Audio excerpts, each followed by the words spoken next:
Good morning mga kaibigan. Welcome sa Bob Works Garage. Nandito tayo ngayon sa Poton, Santa Rosa. Ayan. Nandito tayo ngayon sa Poton, Santa Rosa. So, ang dami nang nakapoton mga kaibigan, Okay, so i-review natin mamaya yung bagong labas nila na Poton Traveler, yung Poton Traveler na 2.0. Okay. So, nag-motorkit sila kanina. So, hindi na tayo sumama sa motorkit, Okay, yan. So, i-review natin mamaya. Titingnan natin yung bagong makina ng Poton Traveler na 2.0. Okay?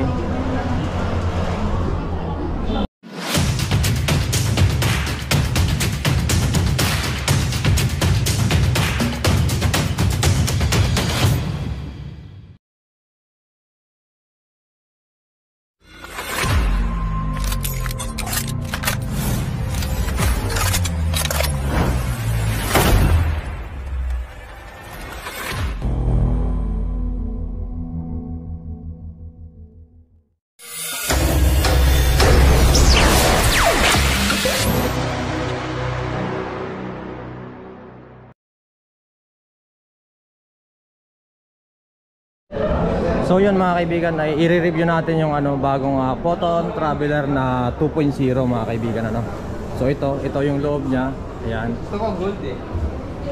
So parang wala namang binago sa 2.8 na Poton, So sa engine, titingnan natin yung engine mga kaibigan. Titingnan natin yung loob. Yung binago lang naman siguro ay yung engine mga kaibigan, bago na yung engine niya. 2.0 Eyoken. 2.0 na Eyoken ang kanyang engine. 6-speed transmission. Yun, naka 6 speed na siya mga kaibigan. Pero yung loob, halos same lang nung nung 2.8 na Poton. Ayan. So sa upuan pala dito, yun lang ang binago. Parang binawasan ng isa. Ayan. Okay.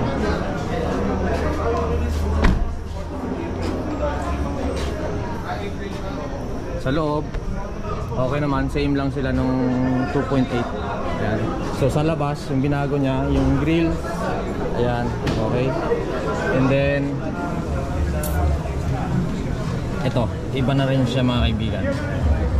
So binago na rin yung mukha ng 2.0 sa 2.8. Okay. Ayan. Ito na yung bago niya mga kaibigan. Ito na yung bagong engine. Ayan.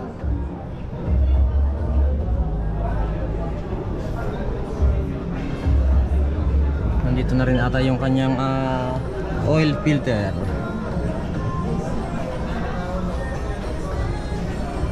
Napakaganda mga kaibigan. Ayan. 6 speed na rin siya mga kaibigan. Same lang sila nung nung 2.8 yung loob. Ayan. Ito lang talaga yung binago, yung engine. So sa tire, same lang din sila ng size ng tire. 15s, naka 15s din siya mga kaibigan. Ito naman po yung 2.8 mga kaibigan. Ayan.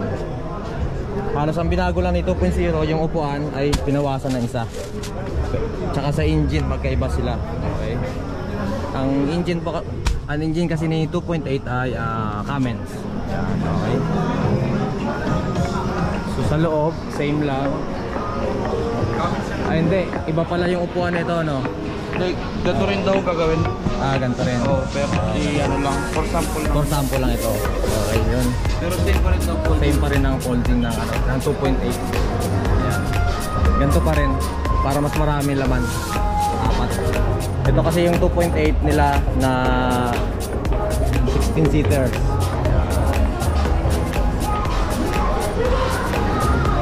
Ito iba ang engine nito mga kaibigan. Pero yung loob, same lang sila. Cummins naman ang engine nito mga kaibigan.